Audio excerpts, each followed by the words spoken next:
finish off the mimer today, and as a result, we have to tell some of the classic and jokes that they say about a wedding. I don't remember if I said these ones before, but why is it that the husband is the one who breaks the glass? And the answer is because that's the last time he's going to be able to put his foot down. Why is it that the husband is the one that says Hariyat Mikudeshet Li? That's the last time he's going to get a word in edgewise. And again, these are just jokes that reference, a lot of people's lack of understanding as to what the whole process is. Last week was really, to me, it's really the essence of what a relationship is. The recognition of the value each side brings in. Now, there's some people who argue about the fact that a relationship is not 50-50, it's 100%, 100%. Okay, I get that. That's a good point. But the important thing is to realize that it's a system, and the system is about giving and receiving. It's about not just one versus the other, but it's about how the two transform into a whole different system. Vayu levasar echad is not just an idea. It means, and they became one flesh, which is, of course, in the origin it's a reference to intimacy, but it's not just about intimacy. It's about the entirety of the experience, is that you're going from a system of individual-minded to a brand new system of a family, a brand new system of a unit. And that's done in this process. This process is the male approaches the female with an external element of the relationship. Then afterwards is able to drive home with the more internal element of the relationship. And then the female takes that and creates something much greater, much higher, much deeper. And when we recognize the value that each side brings into the equation, it's obviously, it's a completely different experience. So, of course, this mimer was about Lecha Dodi, and it's very, very apropos that we're, of course, finishing it on Erev Shabbat, because we need to go back to those original words and try to understand them in a conclusionary fashion. And take all the ideas back to the idea of Shabbat and the weekday. And so in chapter 6, he says, it is for this reason that we see in the original mimer that Shabbat has two opposite descriptions. On the one hand, it is given the moniker of a queen, which references Malchut, the final and lowest of the Sfirot. On the other hand, we say that Shabbat blesses the coming week. Not only is Shabbat holier than the other 6 days of the week, but it influences them. So Shabbat actually has these two different sides going on. On the one hand, it receives from the week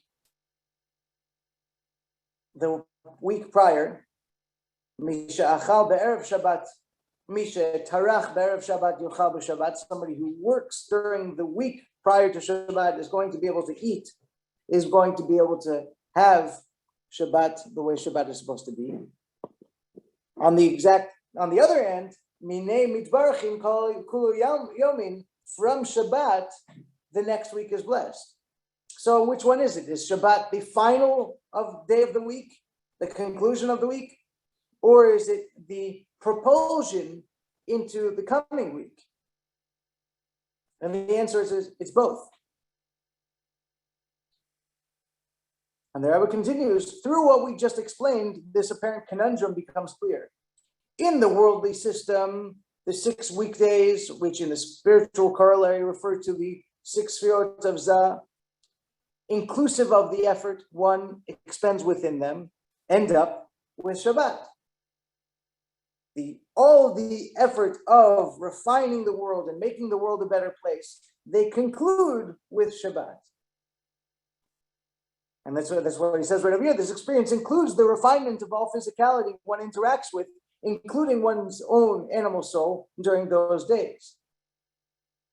We explain that you're not capable of refining the world. Sorry, that's a separate discussion.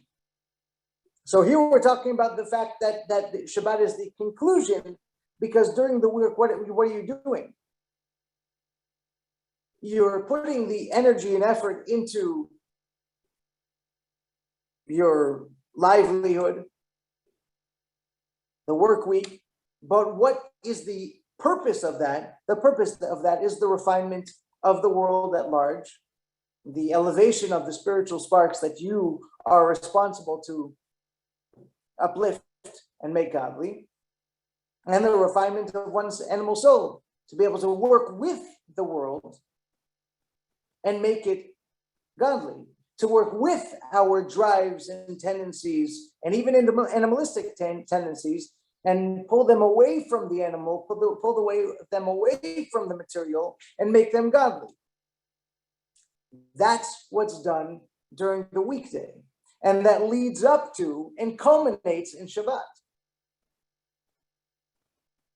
But after and as a result of all that work, the Malchut within Shabbat is uplifted to its source, transcending the world entirely, and it spreads its bountiful blessing it receives into the following week.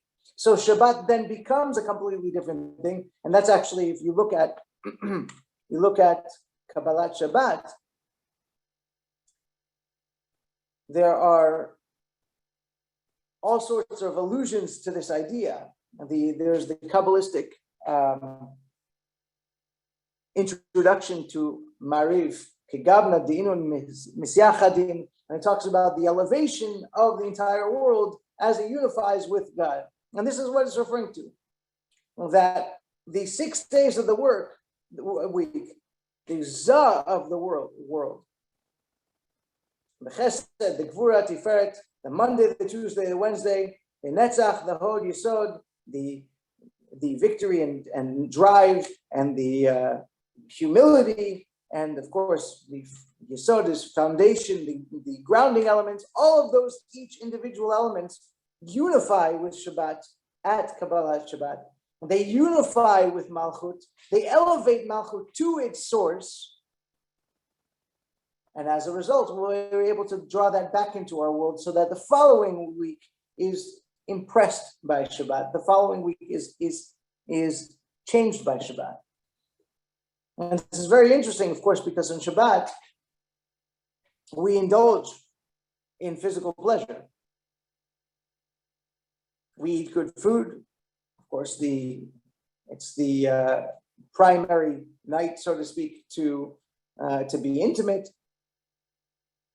And you would think that if Shabbat is this spiritual day, one should not be involved with things like that. One should, disconnect from those ideas, from anything physical.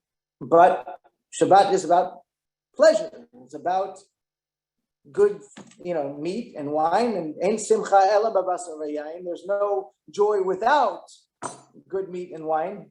My apologies to vegetarians. We could be talking about tofu as well. Not me personally, but for those. But now we can understand this. We can understand why there's a special mitzvah to have intimacy on Friday night, because of the fact that Friday night represents this union of God and the Jewish people, represents the union of the material and the spiritual, represents the union of the male and female aspects of the world, Zah and Malchut. So Friday night is the optimal night for that kind of experience. And likewise, with regards to eating good food and drinking good wine and enjoying Shabbat, we now understand that after refining ourselves over the week, the animal soul has been lifted up and can partake in it and draw out the spirituality of it. And it's not just about physicality. It's not just about one's own personal interest in a good steak or whatever it is that you're planning to have tonight. So Shabbat likewise absorbs from the week and takes from the week and creates a world that's completely different. The world after Shabbat every single week is a more profound world, because Shabbat, after a proper Shabbat blesses the rest of the week. And so the Rebbe concludes in chapter 7, this then is the meaning of the words Lecha Dodi. Lecha Dodi, Lekrat Kala, Pnei Shabbat and Kabla. Let us come, my beloved, to greet the bride, to greet the Shabbat queen. The Jewish people are requesting of God to access the relationship paradigm of Zah into Malchut.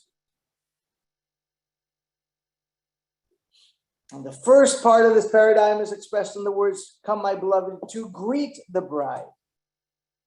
So we go, simple movement towards the bride, the external movement. Lecha Dodi, the Krat Kala. We're just going to greet the bride. We said in the idea of the wedding ceremony, he greets and he moves the veil downwards. It's an external movement. It's the first step of that process.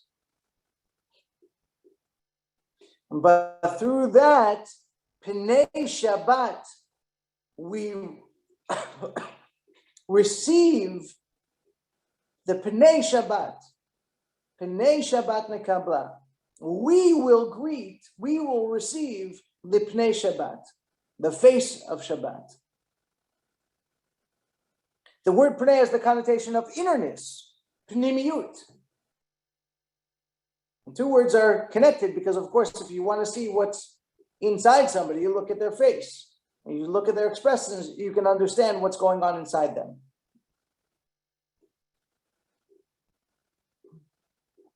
So the word pranay has the connotation of,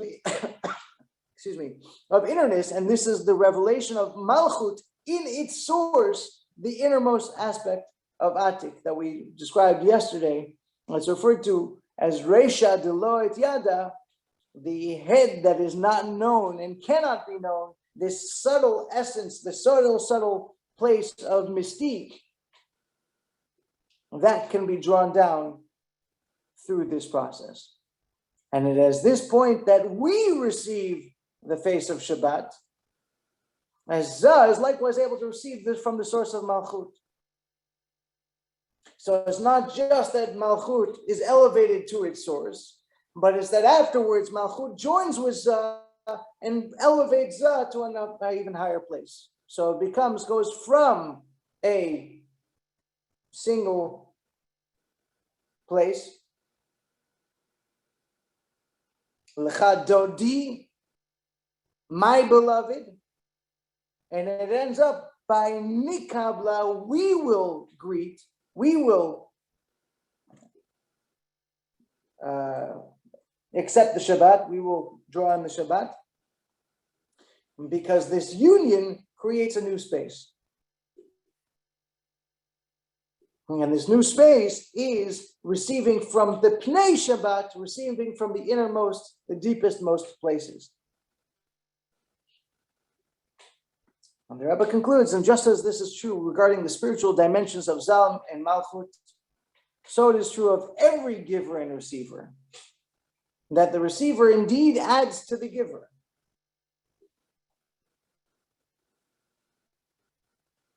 We started mentioning this before. The famous Talmudic students, the famous Talmudic statement that this is referencing, that one of the great Tanaim said, I have received much from my teachers. I've received even more from my friends. And from my students, I have received the most. And that's what we're referring to over here. Because the fact is a teacher-student, a proper teacher-student is not just a one-way street. It is a relationship. And it's absolutely true that whenever you teach an idea to somebody else, you yourself are able to comprehend the concept so much greater. You're able to understand the idea. You're able to internalize it so much more. So it's not just a one-way street. And then, in fact, as a result, of course, the teacher needs to respect the students, that he's not just above them and giving down. And any giver needs to understand the receiver is not simply a receiver. They are also a greater giver. They have greater gifts to give you, but in this particular paradigm, you happen to be the one that is proactive and begins the process. So that respect allows you to be able to understand and to be able to align yourself with the receiver. And this is certainly true regarding a physical bride and groom, that is through the internal relationship and transmission that they will be able to access and draw down the power of the infinite into a worthy family blessed with children and grandchildren, all involved with Torah and mitzvot. And obviously we're talking about, in terms of physical intimacy, the ability to be able to create a family is drawing down, like we said, the ultimate, the God's ability to be able to create. We join with God to be able to create and to be able to create a new generation and a future generation. So that is the conclusion of the Rebbe's explanation of the mimer of his father-in-law's mimer said at his wedding.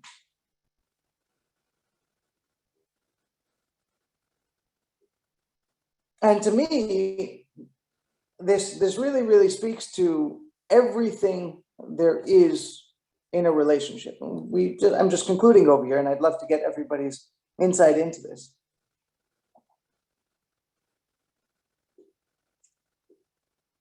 When I know my job, I'm able to do a better job. I'm able to do, to accomplish more. When I know my responsibilities, and we're talking about even in terms of work. Let's say, we go to work. What am I supposed to be doing? If a worker is asking the question, what am I supposed to be doing? You know that they're not doing a good job. But when a worker understands what their responsibilities are, they understand what the end goal is, they understand the process, they're able to excel. And that's true with regards to ourselves and our relationships as well. And when we look at our relationships in this paradigm, both in terms of with our spouses, as well as with our children, as well as any paradigm of giver-receiver, could be therapist, counselee, I guess. It could be any kind of time that you're dealing with somebody in a way of giving. When you take this mimer and you apply it to yourself, you're able to do a much better job, because you're able to understand what your responsibility is as the giver. That the first step of the giver is not just to lay it on the person. I need to give you. I need to provide with you. I need to whatever it is. But the first stage is to create a pathway. And it's to create a setup for what you want to accomplish. Set the stage first. And then afterwards, you were able to provide what you need to provide, what you want to provide. And along with that, you're understanding that this is not just a one-way street in terms of you giving and therefore you're receiving because of the fact that you're giving, but you recognize that the receiver is actually greater than you in certain aspects and brings you to a better place, brings you upwards. This allows you to be able to have the humility to understand who you are and what you're trying to do. Ben, it looks like you have a question. You want to I have a comment. Yeah, a comment. I wanted to say my understanding is then the receiver, after they process what they receive, they are capable of giving more than they receive. Yes, absolutely. Absolutely, much more.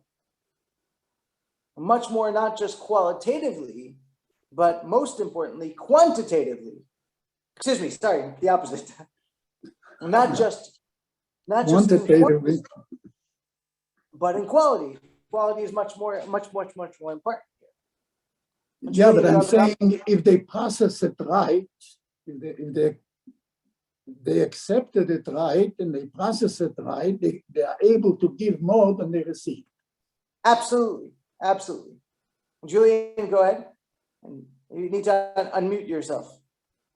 Rabbi, maybe I'm professing my ignorance, but what is the actual meaning of Malchut? Is it a concept, or is there a specific translation of the word Malchut, or is it an idea or concept? Or I'm not sure. It's a concept. It actually is a concept. So the actual translation means royalty. Royalty. Okay, thank you. Doesn't have, it doesn't have a very specific meaning. Translation. On the other hand, when you talk about chesed, kindness, it's very specific. It means giving, you are moving towards a recipient. Gevura means severity or withholding. That's also a very specific movement. Instead of the giving movement, it's the holding back. And each one of the spirot of Zah is very specific, but Malchut is royalty. Royalty is a state of being. It's not something very, very not specific. And that is the secret of femininity, because femininity is not specific. The struggle that many men have is that they want things to be linear. I do this, I get that. Women don't work that way. And the reason why they don't work that way is because they come from a source of Malchut, and Malchut is not specific. It's much broader. A king, what makes a king different than anybody else? Or a queen? Essentially, nothing, but people chose him. People made a decision that this is going to be the ruler, and these are the parameters of their rulership. In royalty itself is very different than, I think, here we're going into a little bit of what we might refer to as, in the Yiddish, a boichsvara, a feeling. When we live in the world of democracy, there are very specific parameters to who the president is, what he's allowed to do, and what he's not allowed to do. But in the actual idea of kingship, an actual monarchy, it's a lot more broad.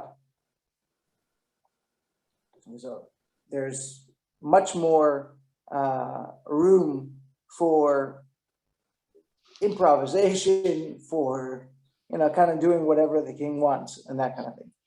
And that has to do with the fact that the Malchut is much more broad. And part of that is that the job of a king is to be able to take the taxes that his people bring him and to be able to create roads, to be able to create systems within the world. The monarchy, if the king thinks that his position is just for himself, they've completely lost the plot. They need to understand that they're receiving for the purpose of everybody else. So these are some of these ideas that are all wrapped into this word Malchut, but the word Malchut is very much a concept. It's not, and it includes all of these things, but it's very difficult to be able to define it, because it's not meant to be defined specifically. Does that make sense? Well, yes, thank you. Absolutely. It's an important question, and that's obviously a key to the whole discussion here. And so it's that. Go ahead.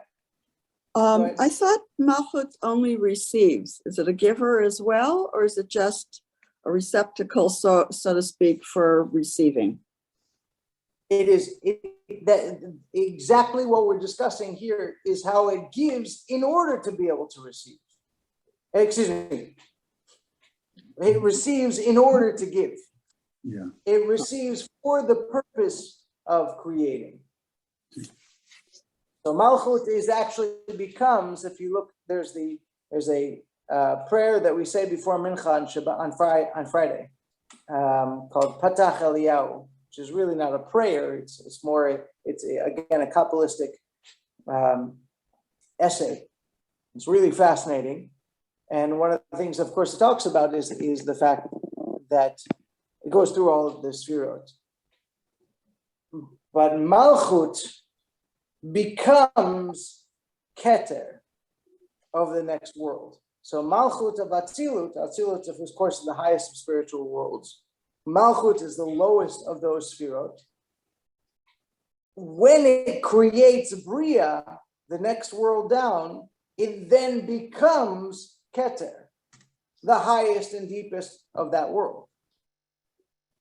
So Malchut is the creating aspect of divinity, and it is therefore that, of course, females are able to create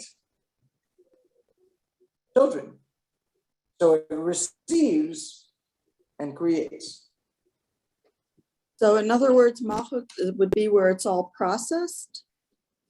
Yes, very much. Very, very, very much. So excellent description. Thank you. Absolutely.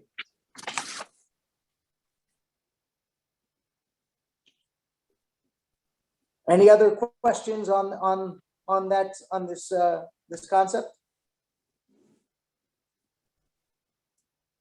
And I'd like to get back to that idea that the source of Malchut comes from this idea of Reisha de lo ityada, this deepest element of Keter.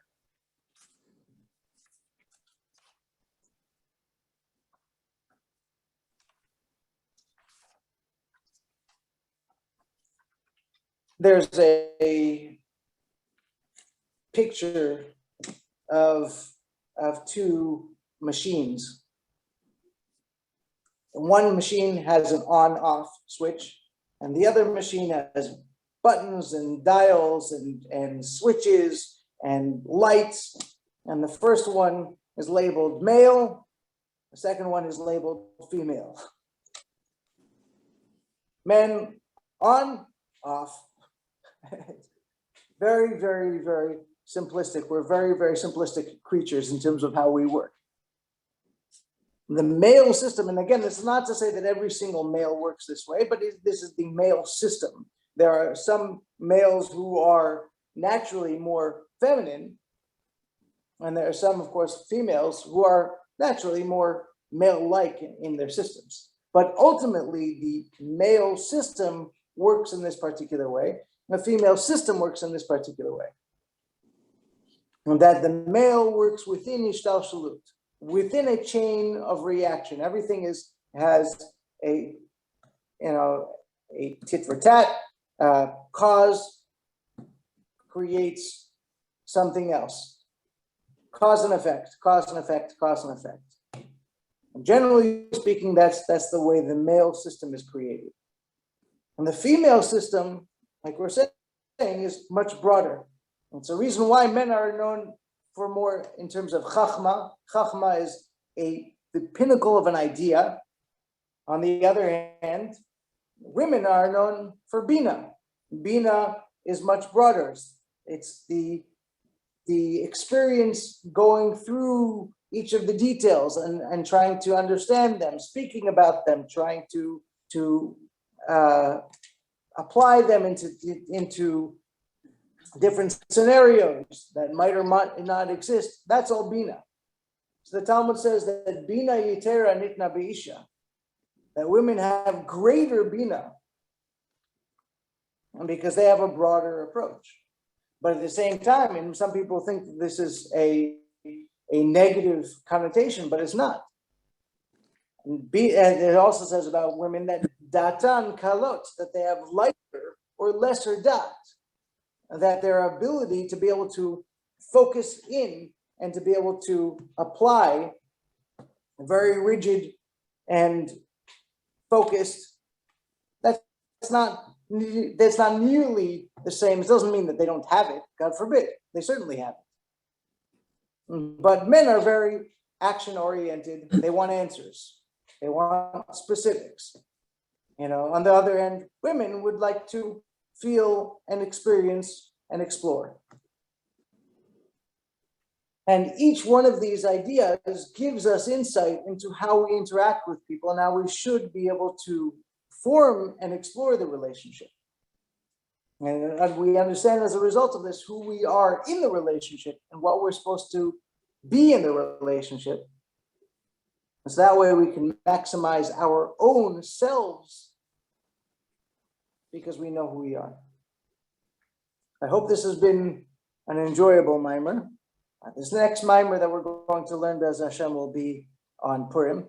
So we've got a little while to be able to go through it. It's a longer mimer, and it's a fun one, and there's a great history.